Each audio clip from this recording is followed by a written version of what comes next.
You know, I said it was going to take like 6 months and cost 175 grand.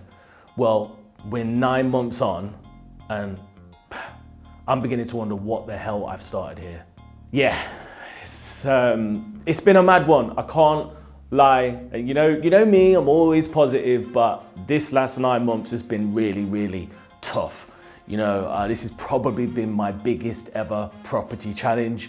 We've purchased a property that has so much potential and it's just been issue after issue. You know, I have made some mistakes. There were certain things that we missed during legals and certain restrictive covenants on the property that I just did not understand. And it's meant that we've had to go through planning time and time again, amending them. And yeah, literally, we are back to a shell, a very expensive shell, that cost 450 grand and there's literally nothing left, all right?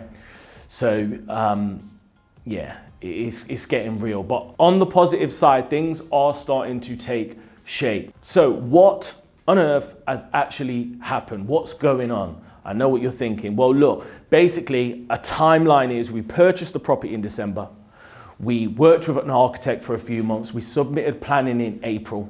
Okay, due to some complications, which I'm not going to go into, we had to withdraw that planning and change the scheme. So we slightly reduced it, we resubmitted, and that also failed as well. So this was the hard lesson. I was like, whenever you're dealing with planning, okay, it's a whole different beast. This ain't your average rent to rent, all right, your average cosmetic refurb, or even some of the sexier HMO stuff I've done. It's a whole new world, especially when you're operating in an affluent area, okay? So loads of barriers. But then we managed to change the scheme again and we had to spend quite a lot of money on legals. We had to work with architects, we had to work with planning officers, we had to work with engineers and advisors. And we've come up with a solution that has eventually had the tick and we do have planning permission. So let me show you the new plans and let me show you where the builders are at. So, new plans. We're moving the front entrance. Yep, I said it. At every step of this journey, I've been trying to keep a can on it. But the architect is passionate. He's telling me, listen, Simon, we need to move the doorway. So imagine where the entrance is now. We're actually moving it to the right-hand side. And what that's going to do is that's going to make space for the study, for a downstairs WC, okay, and a nice big entranceway, which we're really, really happy about because I think if you're going for that £1 million threshold, by the way, I'm going for 1.2 now because things escalated. Then on the right-hand side, you're gonna have some storage. You're gonna see all the way through to the rear of the property, the rear extension. And then on top of that, just before you get to the extension to the right, we've managed to get an extra lounge dining area, which is nice. And I think that's gonna add some really, really good value into the extension. This isn't really changing. This is the same as the original. You've got sort of a lounge sort of sitting area. You've got dining area in the middle. And then on the far side, you've got the kitchen area, which we're super excited about. Tons of light here, tons of big windows and doors, bifolds, all that good stuff. And then we've actually managed to get a utility pantry sort of area in there as well. We've moved the stairs.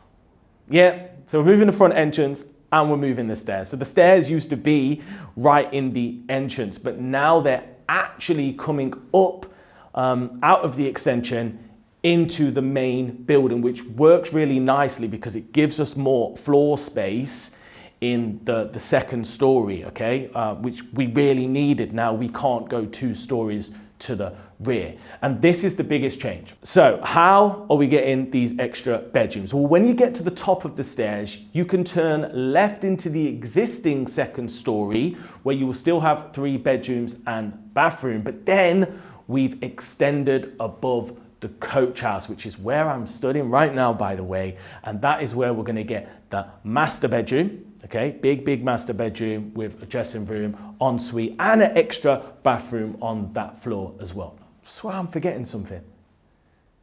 Oh yeah, the coach house. So downstairs, that's where I am right now.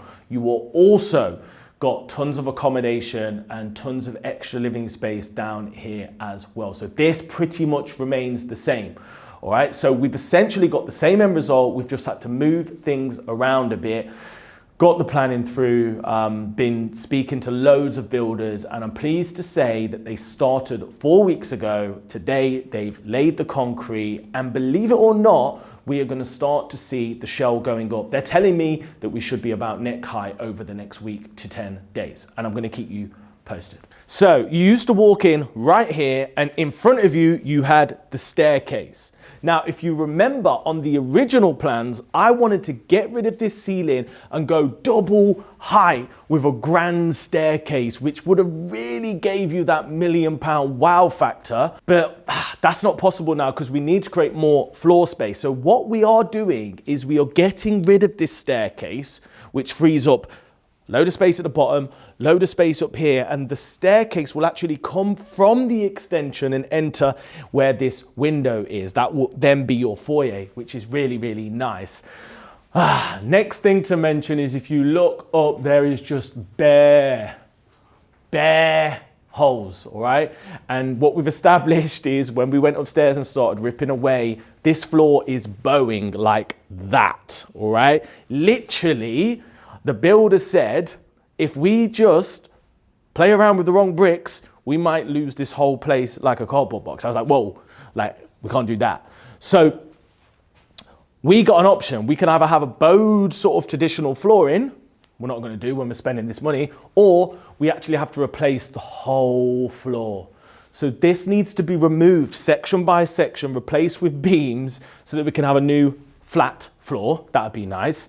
And if you follow me this way, of course, you will remember this used to be the kitchen space, which I said we'll remove. I didn't quite encounter removing this much because we are back to brick, all right? We've actually gained that much floor space across the whole property. And all I can see right now is these bad boys.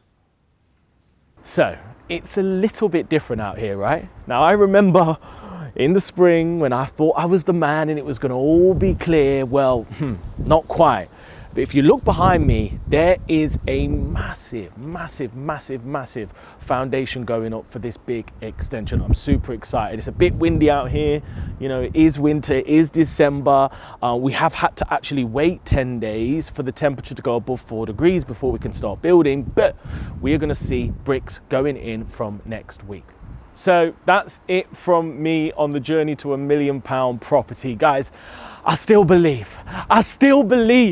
Don't get me wrong. My confidence and my ego is a little bit battered, but you know, never said it was going to be easy. And if I can get to the end, it's going to be sweet and I'll be sipping on a glass of Prosecco in this south facing area, feeling good. So stay tuned. If you found this cool, you know what to do. See you later.